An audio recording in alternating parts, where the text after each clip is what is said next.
everyone. Welcome to this EARASHI hosting webinar about the challenges of intellectual property for SMEs in the robotics and AI sector. Today we welcome two speakers, Isabelle Dor and Thomas Chardonnay. And first, Isabelle will present EARASHI project during 5 minutes. And then Thomas Chardonnay, who is a lawyer from the June law firm, will dive into the exploitation of innovations as a source of value creation for your business. Thomas will share concrete methods to turn intellectual property into a strategic asset. So yes, Isabelle, who is the coordinator of EARASHI projects from the CEA.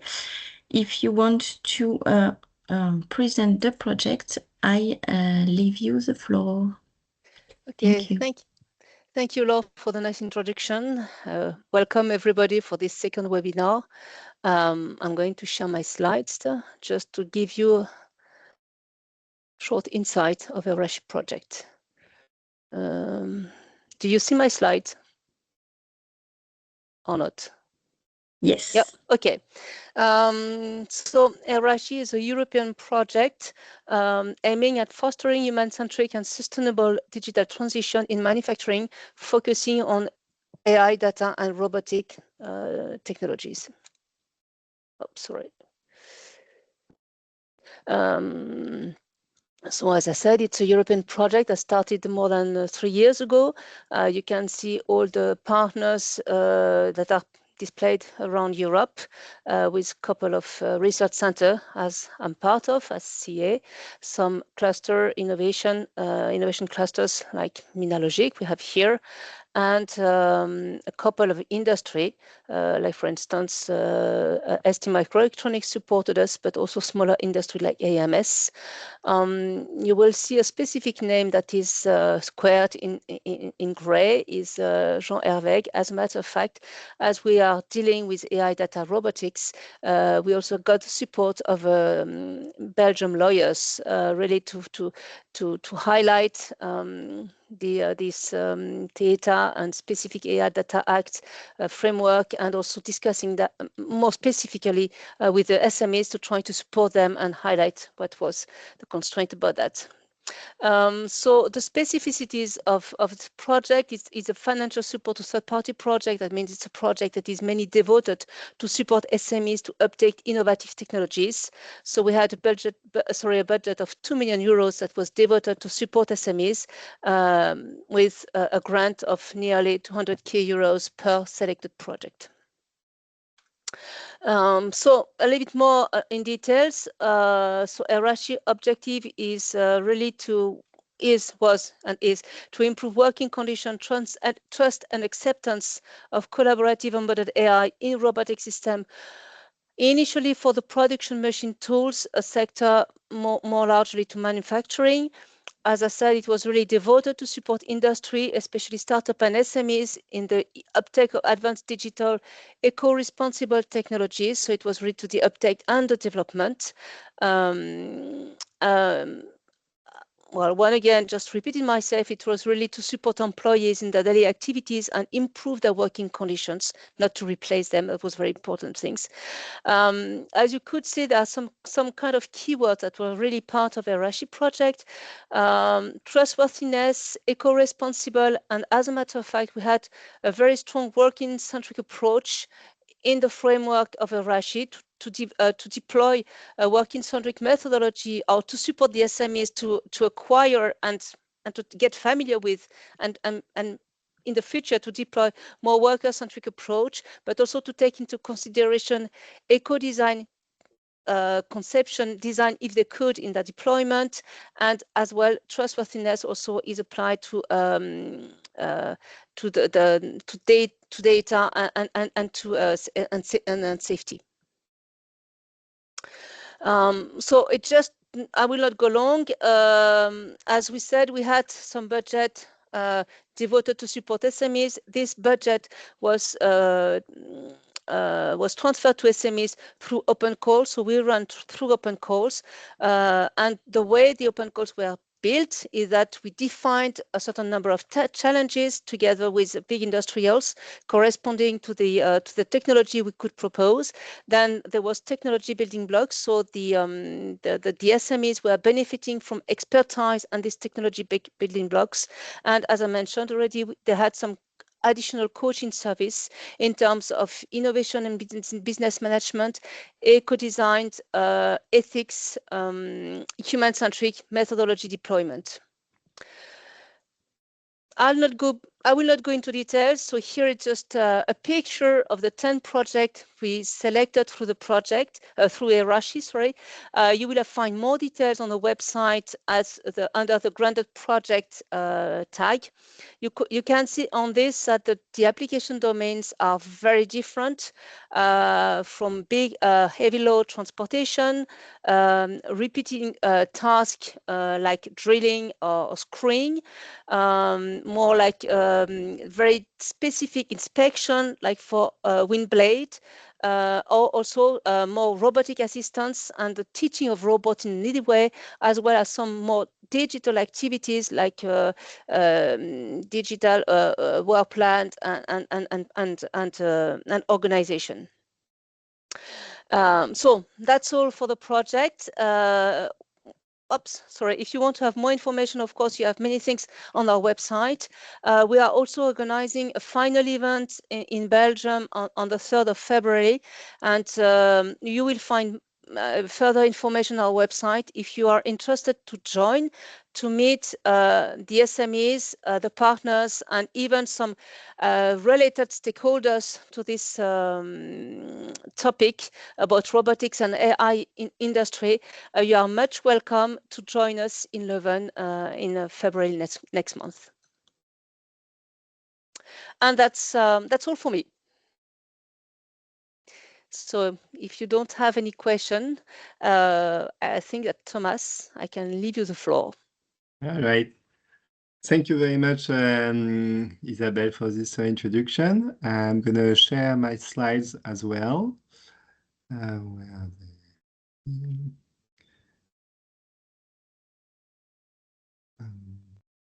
There.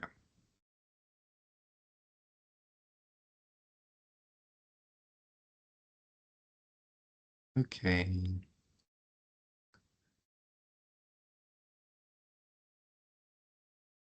You see there. You should see them now, I think. Yep. Yeah? Good. All right. Perfect. Perfect. So then welcome, everyone. And thank you for joining us today for this webinar on intellectual property. Happy New Year as well. And welcome back for the one who were with us on November for the first part of this webinar. So before starting, maybe just a quick word about myself. So I've been a law practitioner for almost 10 years now, both in intellectual property and in information technology law, so IP and IT. And I work in law firms and as an in-house counsel. So I'm well aware of the challenges that professionals can face, but both from an internal point of view and also from an external perspective. So this is what I will try to bring to the table today. And a quick word about June Avocats. So it's a law firm dedicated to digital law, intellectual property and advanced technologies, and it was founded by Betty Faith. And we are well known for our SMEs focused approach, combining business and legal expertise. So once again, this is what we will see today. And of course, if you want to know more, if you want to contact us, we get our contact information at the end. Now, as I said, so this is, and as was said before, this is part of a two-session webinar. The first one took place on November. So it was about so the legal protection of your innovation, a necessity and a strategic asset. For those who were not with us in November, the replay is available on YouTube. So I put the link there, and at the end I will give you my slides, so you will be able to find this link again. And so the second webinar is today. And during the first one, just a quick recap. So maybe it will be a bit of a repetition for the one who were with us in November, but I will be quick. We focused on what is IP. So what is IP? It was about patent, trademark, copyright, trade secret, and design and models. So we will focus on what it is protected, what are the conditions for these different types of intellectual property. And we also focused on why IP is important. And here it was to create value for competitive advantage, partnership, investment, and dispute resolution. So today we will not focus on that again. So if you have a question about it, I think you will find most of the answer in the replay of the first webinar. So we focus on what is IP and why IP is important. And today we more focus on how to protect and exploit your IP and when to protect it. So this question may seem simple, but you will see the answer a bit more complex. And just a quick disclosure before starting. We know from experience that for company or from CEOs, intellectual property can feel like a bit abstract, can feel disconnected, or that the contract field might be seen as a nuisance rather than an opportunity. The legal team is always seen as a burden. All of this, we are aware of that, but my goal today is a bit to change your mind about that and to show you that intellectual property might be one of the most powerful tools you have to protect your innovation, of course, but also to generate revenues. So this is what we will also focus today. And as we know that for SMEs, money and time can be also a limited resource, we will take that into consideration. So now that this has been said, what about today's itinerary? And what I suggest, if you want, is that we build it together. So I can also have your views on that. And please, during the whole webinar, if you have any questions, don't hesitate to ask them. I think you can write down in the chat because I mean this webinar is for you. So if you want me to expand on a specific topic, or if you didn't understand anything, please ask me. So for today's itinerary, my first question is, when do you think is the best time to protect and exploit your innovation? If you have any thoughts on that, please you can write down in the chats. And we'll just leave you a couple of seconds if you want to. I think someone is writing down. At the beginning, yeah, that's yeah, of course, that's or maybe all the time. Yeah, thank you, Maria. Of course, yeah, that's the earliest possible. Yeah, good reflex before commercialization. Well, that's great. Okay, so we have most of the answers there, and I'm happy that okay to have read that in the chat. So of course, I mean it was said so at the beginning, before commercialization, the earliest possible, and all the time. And yeah, of course, all of these are great answers, and these are the answers I was looking for. So of course, at the beginning, so I wrote at the birth of your creation. It's very important to have this reflexes so at the earliest as possible, because you will see that establishing a clear framework at the beginning is way more easy and costs less money than to do it later. And so if you do it later, you would have to formalize and to regularize what has not been done. So it can be more costly and take more time. And it's good to have these reflexes early on to protect, to be compliant, to draft contract. Then, of course, it was before commercialization, so I wrote that throughout commercial exploitation of your IP, because this is where you will generate revenues. This is where you will put your product into the world. So you want to be really well protected in order to be protected from your competitors. And the last time is like when you exit or sell your business, because it will be also important to know what you have, to know how you are protected, what are your strengths, what are your weaknesses. So this is also something that we will see. So now that we have established the timeline, you must know that there are two complementary ways to protect and exploit your IP. The first one is to rely on law. So this is more or less what we saw last time. So to rely on trademark, on patent and copyright and everything that we just saw. And the second way is to focus on contracts and on an internal strategy to put in place. And this will be the focus of today. And keep in mind that it's not one against the other. It's not going to be trademark against contracts. These two should work together. And this is where it will be the most useful.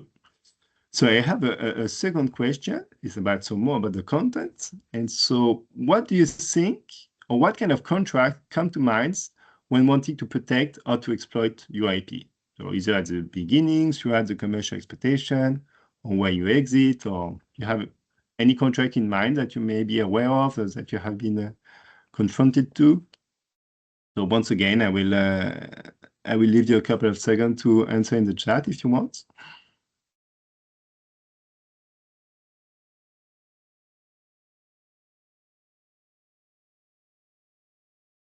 See once again that someone is writing, so I will wait for that, and you will see that we are building together today's itinerary.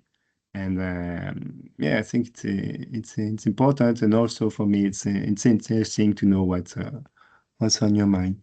Usually, NDA for starters. Yeah, NDA. It's a really good reflex. That's patents. Yeah. So regarding patents, it's interesting. It will allow me to go back a little bit on what I said. So patents, you have two ways of seeing it. You have how to obtain a patent. So what conditions are needed, what is the registration process, how much you pay, how long it will take. It will take until you obtain your patent. So that's the first issue. And then you have how to exploit your patent. So it's going to be basically like license or assignment of rights. So you see there is the first issue of obtaining a patent, and then the second issue of exploiting your patent. This is more the second issue that we will see today. And thank you for your answer, because once again, they were interested. And so, yeah, as was written, so NDA for starters, so non-disclosure agreement, but we'll come back to it, is a really good reflex. Also, work agreement and freelance agreement, I will come back to it. It's when you acquire IP from a third party or from your employees.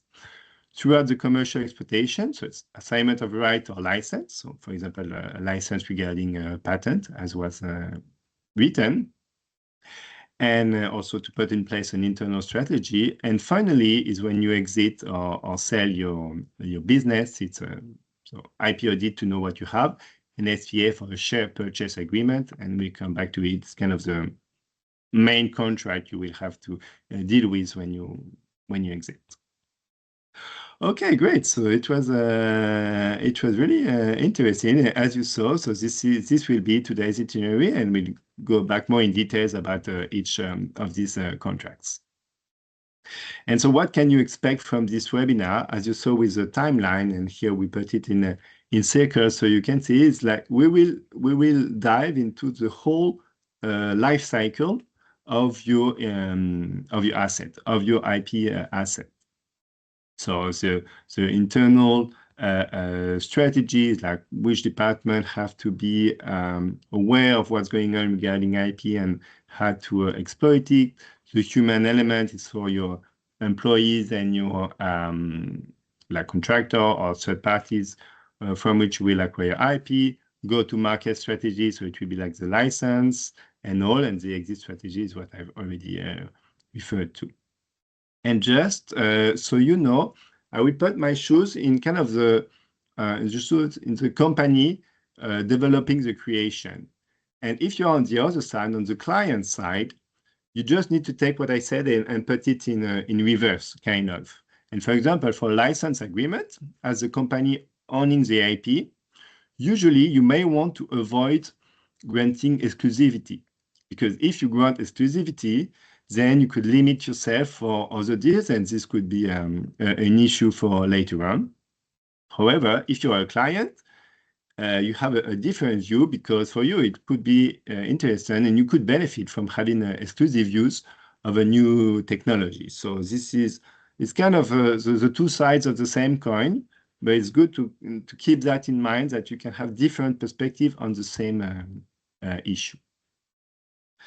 Great. So okay, so now we can start more in detail after this introduction, but also a way to have the whole view of what we will see today. So the birth of your creation, as I wrote, and as was said, so a non-disclosure agreement is really the kind of the most important contract you will have at the beginning, because it's easy, it doesn't cost a lot, and it protects you a lot. So be aware of it, and this should be kind of a reflex. You should not even have to think about it, whether you need it or not. And the answer would always be that, yeah, you do need it. So what is an NDA? So it's for non-disclosure agreement. And basically, it's a confidentiality agreement. It will state that as a company owning an IP or only something at the beginning, it may not even be IP, it may only be confidential information. You will share this information with a third party, and the third party will be prevented from leaking it or from communicating it with anyone else. Basically, you will completely control how this information is used. So it's very important. And so when do you have to use an NDA?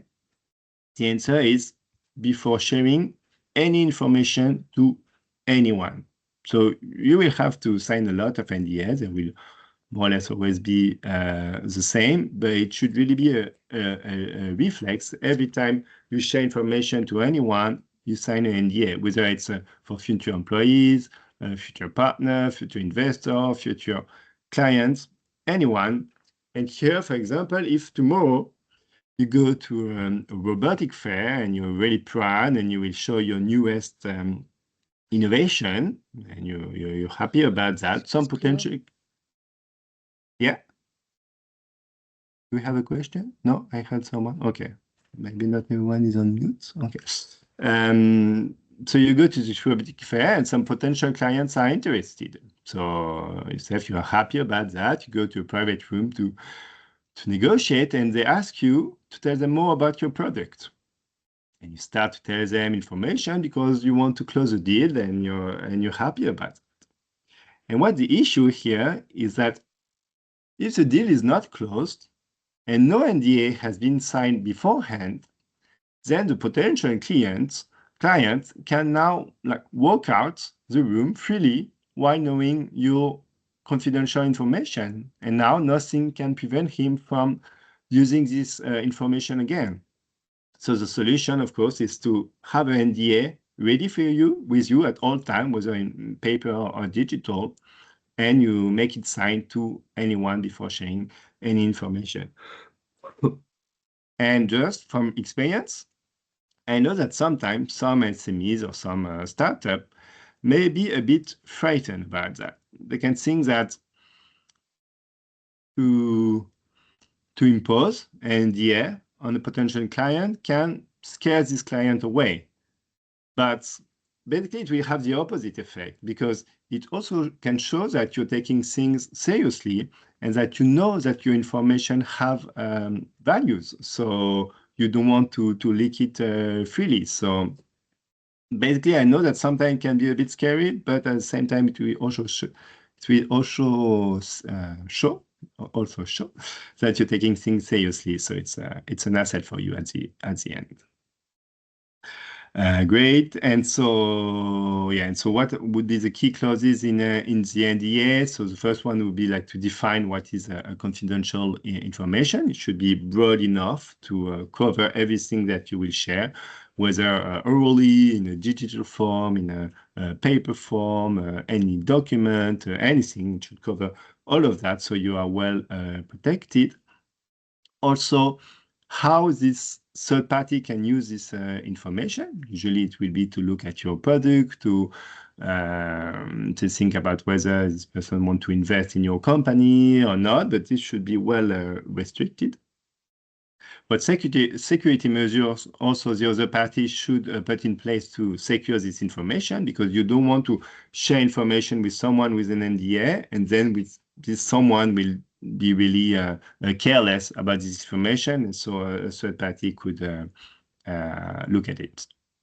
So the duration of confidentiality is something to be aware of. A penalty clause is something that may be very useful, and basically it will say that if some kind of confidential information that you have shared with this third party under the NDA is shared outside of your confidentiality bubble, then a penalty, like a fixed sum, will have to be paid. And this is useful, and usually it helps to have the NDA implemented, and so it's something to keep in mind. And yeah, also like applicable law and which court is competent in case of a dispute may be useful. So to spin things up a little bit, also why NDA is important is, as we saw last time, and for those who were with us, maybe remember this point about trade secrets. So a trade secret is some form of IP that can protect you. And a trade secret, in order to become a trade secret, you need to put in place reasonable protective measures to protect your trade secret. And within these protective measures, you have an NDA. So this is why non-disclosure agreements are important as well. And also it will help you to develop a kind of a culture of secrecy around your IP, so that not everyone, even within the company, can have access to it, and to be aware not to leak it outside of the company and all of this. So the goal is not to become paranoid, but to be aware of what has values and to protect it. Great. So about this NDA, do you have any question yet, or was it clear enough? If you have no questions, then I will go to the second part, so the how to acquire IP. Okay, I see nothing in the chat, so I will go forward. So acquiring IP. So here the context is you have your creation, your something at the beginning. You have shared it with some other people to see if people were interested or not with an NDA. And now you need someone to work with you to develop your idea, because you cannot, I mean, either you do it by yourself or you hire employees and all. And this is a really common point of failure I see during due diligence, because some SMEs may assume that when you pay for a code, for an asset, for anything, then you will own this code or this asset. I mean, this is intuitive, this is logical. Unfortunately, with IP law, this is not correct. It's not because you will pay for something that you will own the right to it. You will need to have the IP rights assigned to you in order to do that, but I will come back to it right now. And so in order to address this issue, we need to distinguish between your internal team and your external contributor.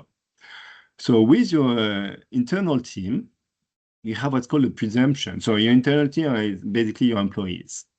You have a presumption that everything that is created by an employee during work hours and within the scope of their duties belong to the company. So as a company, you can be reassured. For example, it can be, I don't know, for a marketing department, if they come up with a new catchphrase or that will work really well, then you won't own the copyright to that. Or like in the robotic sector, if you come up with a new invention and it can be protected under patent law, then the company will also own that. So it's the same presumption with software. So, a computer program created by an employee in the execution of his duties or following the instruction given by its employer So this computer program will be owned by the company. And as I said, you have the same presumption for patents. Patent is called mission invention. So it's an invention made by an employee as part of the execution of its employment contract. So that's interesting, and also that's key, for patent production, as most patents are created by employees within the field of their duties. However, there is an issue with presumption. Is like it can always be subject to interpretation. It's not really a universal shield, because you can always discuss whether this invention was created with company resources during company time, within the course of the employment of the employee. So another argument can really arise in this sector, and believe me, there are like countless court decisions on that topic. So to avoid ambiguity, of course, you can rely on employment contract, and basically there you will frame what you will, as a company, what you will own from your employee. And so the key clauses there would be the scope of work, the duration, and also the financial compensation. Because as an employee, when you create something and at the end it will be owned by the company, then you can have some financial compensation. And finally, for acquiring IP, so it was like the internal point of view, and you also have the external point of view. And so it's when you hire like a freelance developer. And basically, it will be the same idea. It's not because you hire a freelance developer and that this developer work on a computer program for you or anything, that you will automatically own its IP. Because with freelance developer, you don't have any presumption. So it's different from employees. So there you will need to be really careful about freelance developer issue and key clauses. You will have to be really careful about the contract that you sign with this freelance developer, and you want to make sure that you will acquire the rights. So the key clauses will be the assignment of rights. This is if you have one clause to be aware of, is this one, and also like a warranty clause, is because this freelance developer, as you may not completely control how he or she works, he may introduce a content protected, protected without telling anyone. And so this could put the company at risk at the end, because the company could infringe on a content protected that belongs to a third party without knowing it. And so in that case, company tends to solve this issue by adding warranty clauses where the freelance developer will be liable at the end for its action. So once again, so this was the two parts about acquiring IP, either internally with your employees or with third parties. And what you have really to be focused on is acquiring the rights, either with the employment contract or with a freelance contract. Then quite rapidly, I want to go back to two general issues. The first one is the ownership of a creation involving AI, because this is something really, really out there in the intellectual property law field. It is a point of concern, and I mean I could talk hours about that, but basically what you have to be aware of is in Europe, in most parts of the world, but from South Africa, I believe, only a natural person can be the author of a copyright, or can be the inventor for a patent. So if you create something with ChatGPT, OpenAI will never be considered as the author of the generated output at the end. So this is something you have to keep in mind. But there is another issue, is the distinction between AI assisted content and AI generated content. because when a content is created and an AI tool has been used to assist the human element, then the AI tool can be seen as just some kind of computer program, and it should not be a barrier for obtaining IP protection. However, when the content is fully generated by AI, then there may be some issue, because if the human involvement in the creation at the end is quite low, then maybe you will not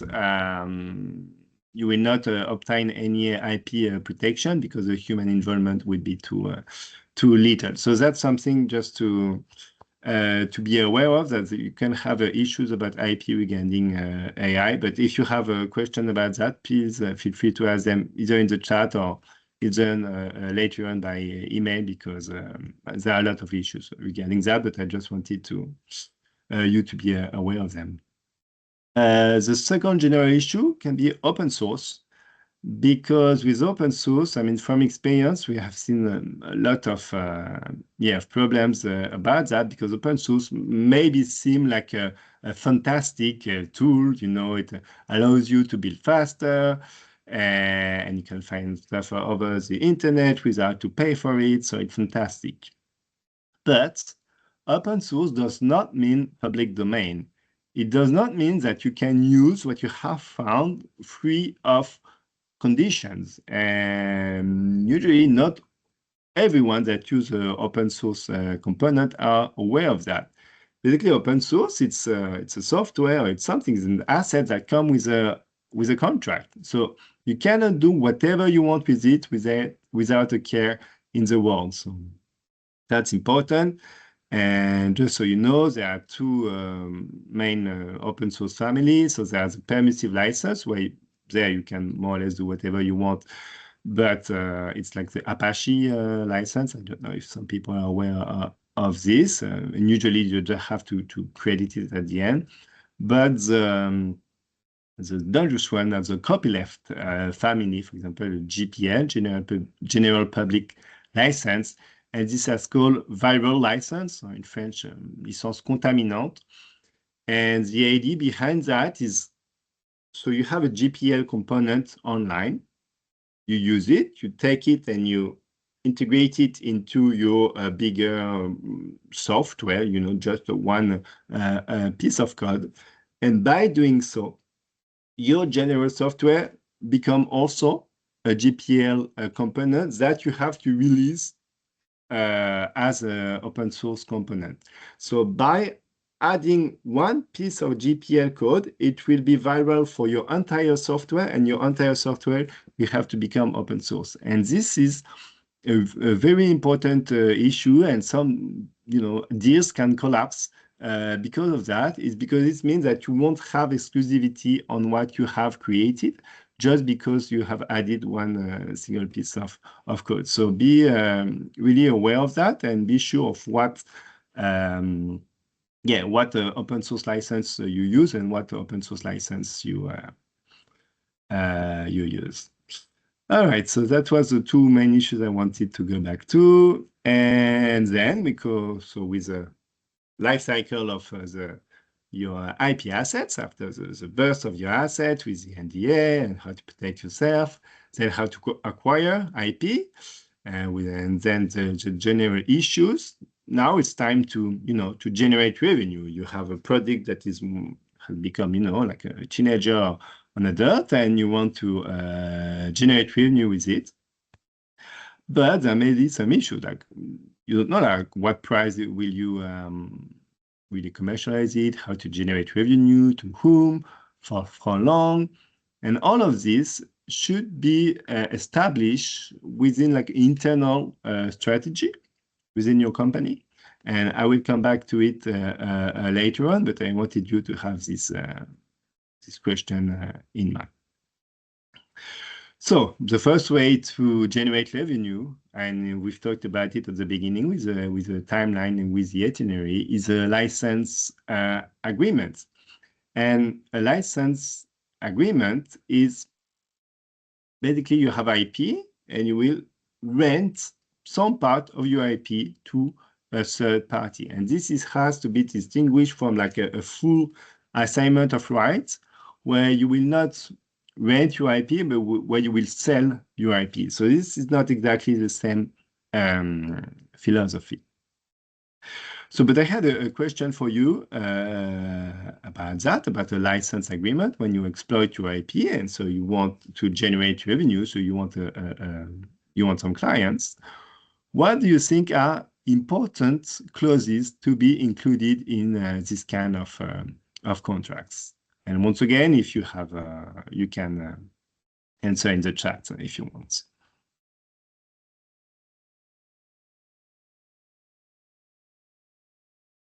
Here, the idea is to know like how. Do someone writing? No. Can we leave a couple of seconds? Otherwise, I will give you my answers.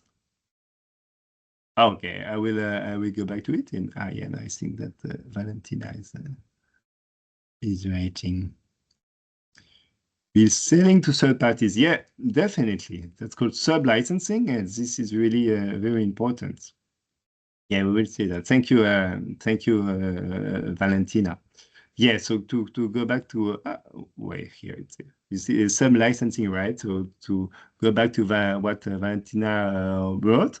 So when you license your IP, basically you will say, I own this asset, whether it's a patent, trademark, copyright, anything, I own it.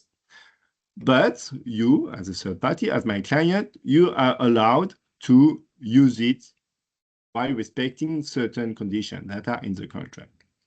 But there is an issue, is like whether this client can itself sub-license its right to a third party, for example, to one of its own contractor, or if it's a holding to its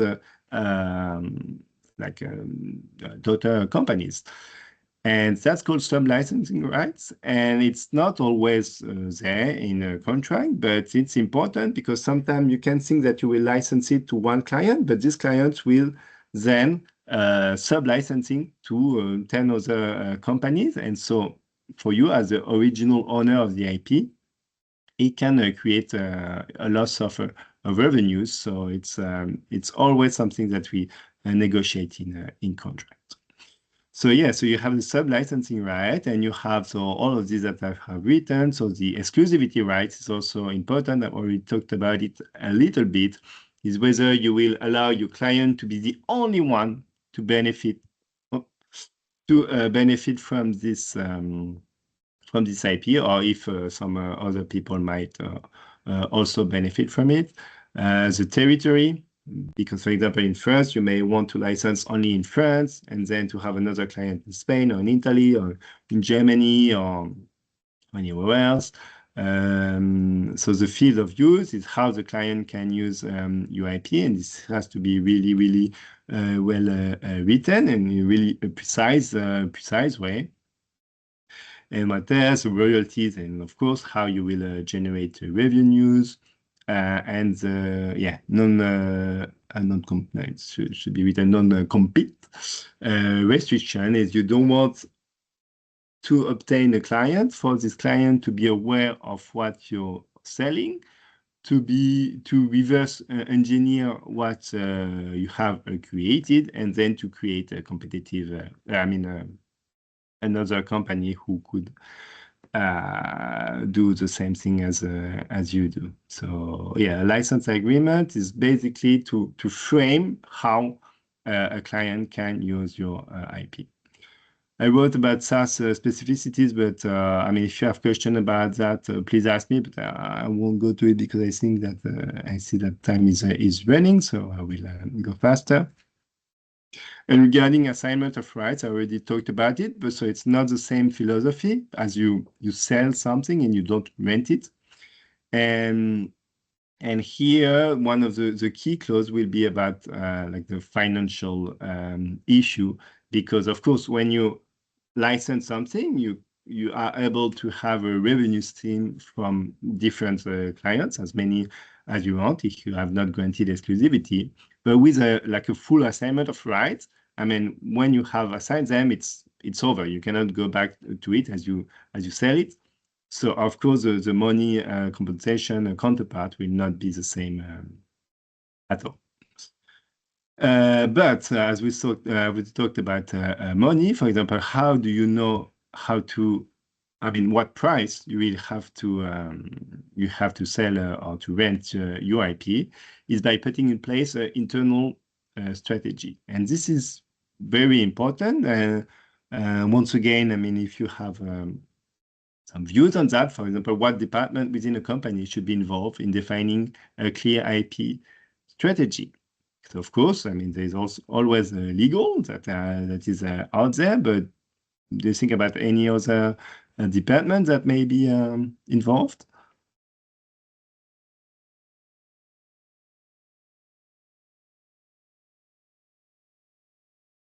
Yeah, of course. And the legal, yeah, thank you. Marketing, yeah, definitely. Okay, yeah, thank you. Thank you. Yeah, definitely. All of this communication, yeah, communication and marketing. Yeah, definitely. And as you see, like R&D, communication, marketing, legal, they might have different interests regarding IP or, I don't know, the legal. And the thing is, what I want to tell you is that all of these departments should work together to avoid each one on their own or together. Yeah, exactly. Since they have different, but exactly. Thank you, Maya. Exactly.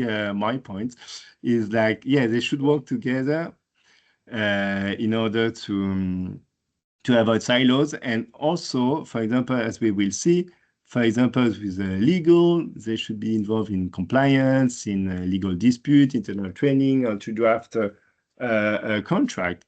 But for example, they may want to draft a contract, but not on their own with the R&D department. If this department needs, I don't know, a third-party IP in order to develop its own product, then it would be better that the R&D department talk to legal in order to find a common scheme. And also the one we haven't mentioned yet, but the financial department is also important there, because you may have just a certain budget to do what you want to achieve. So you may want to choose, one IP from a third party and not another one, because it would be too expensive. But you have to be aware of that. So of course, we had a marketing department that was mentioned, and for example. As I said before, the marketing department can come up with a super catchphrase, and they want to exploit it as a trademark, and that's great. And they don't really know how to do it, so they ask the legal department, or they don't ask the legal department, and they just exploit it by themselves. And then later on, you can just be aware that this super catchphrase was already used by one of your competitors, and now you're just infringing on your competitors' rights. So this could create an issue, and this is why department must talk together, and this is where it will be the most efficient. So IT, as well, as I talked about open source license, the IT department has a word to say about that, and as we said, and the finance regarding budgets. And so all of these departments should work together to take decisions. For example, whether to maybe this one I will skip, but open source or not, or to license or to keep it internally. And here I have the example of Dassault system. I don't know if you're aware of it. It's a French company that's build airplanes. And decades ago, they created one of the first software in order to design a plane in a 3D shape. And so they were the first one to do that. And they thought about whether they should keep it internally, because it would be a competitive advantage for them, because their competitors did not have this technology, or whether to license it to their competitors. And this may seem like a bold move to do that, but at the end, they decided to license it.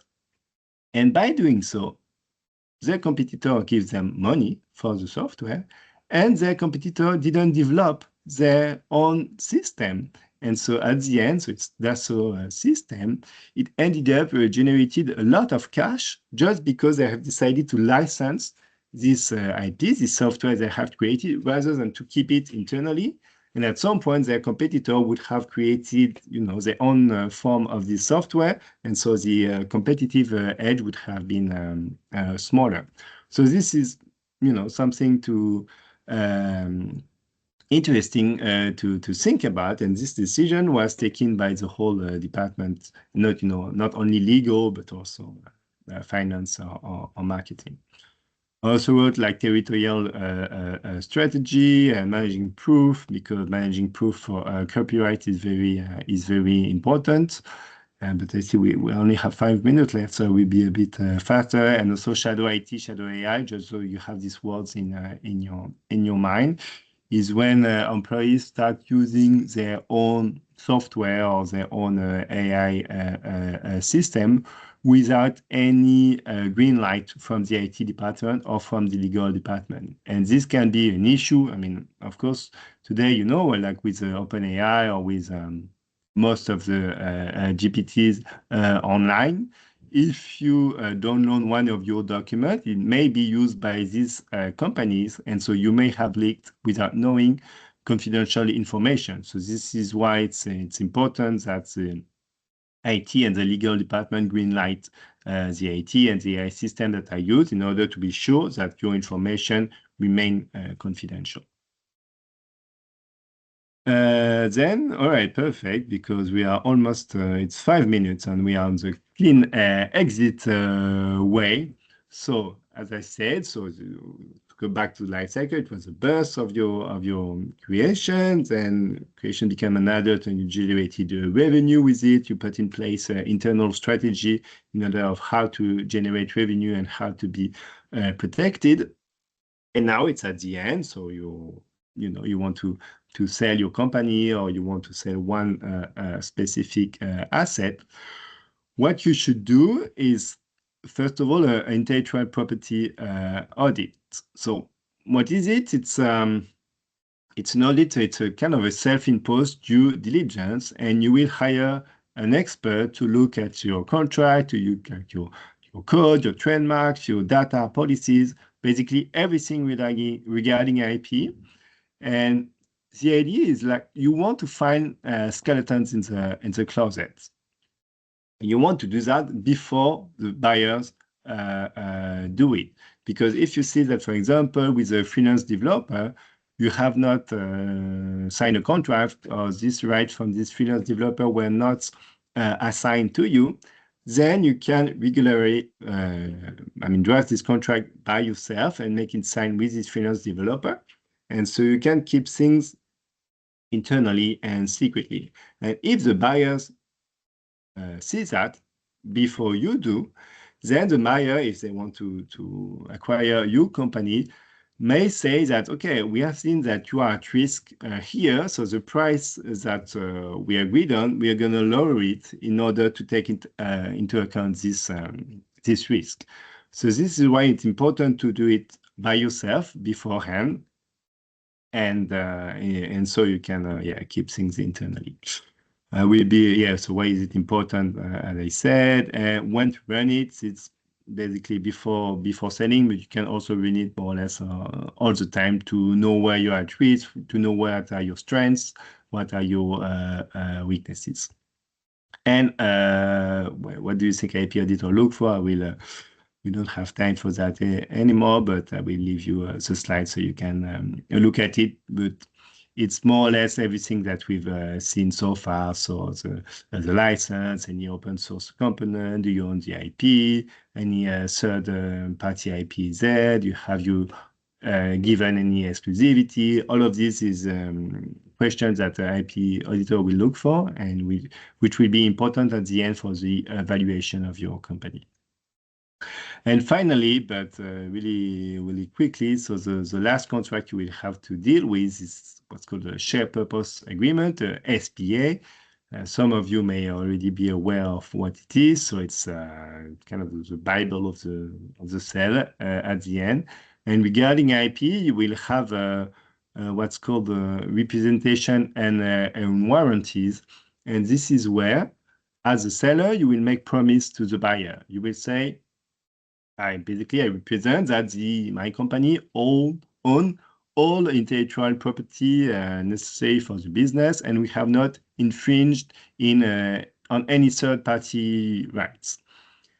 And if later on, if it is seen that you have actually infringed, then basically the price will be shorter because you will be in breach of your warranties. So this is why everything that we've seen before, all of the contracts that you sign, of the IP protection, getting trademark, patent, all of this will come into place at the end in the SPA, because here you will make promise on everything that you have already done. And so for everything that you have not done, then it will be seen and you can be in breach of your warranty.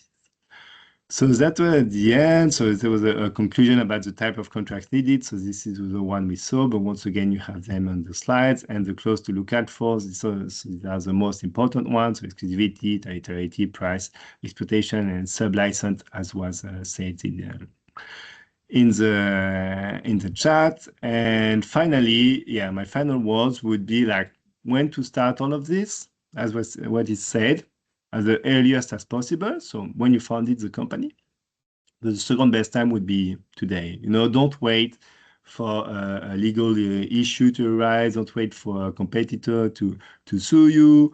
Don't wait before you sell your company in order to have all of your IP rights clean, because then it will be a lot. It will cost more, and also it's a good start. Good thing to start now. I think time is running, so that will be it for me. Thank you. Of course, if you have any question, please you can send me an email, and I will be happy to answer.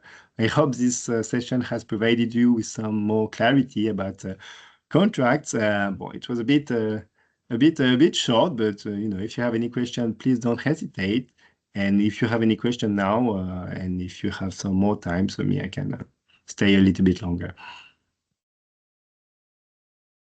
Yes, do not hesitate to write your questions in the chat if you have any.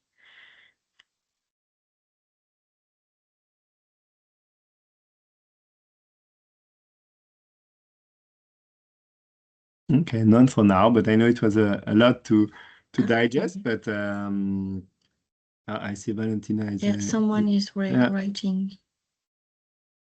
It's a clear overview. Thank you. Thank you, Valentina. And of course, if you want to know more, or if by looking at the slides after one, you have some points that seems unclear, or where you want more details, or please don't hesitate, because once again, this webinar was for you to have a better view of contracts, of how to generate revenue, of what internal strategy to put in place. So don't hesitate, and thank you again.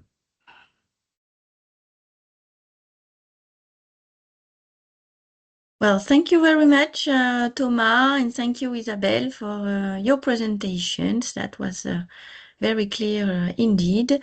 You will receive the slides, all that were presented today, as well as the link toward the replay of this webinar. And I will send all this support, these materials very soon.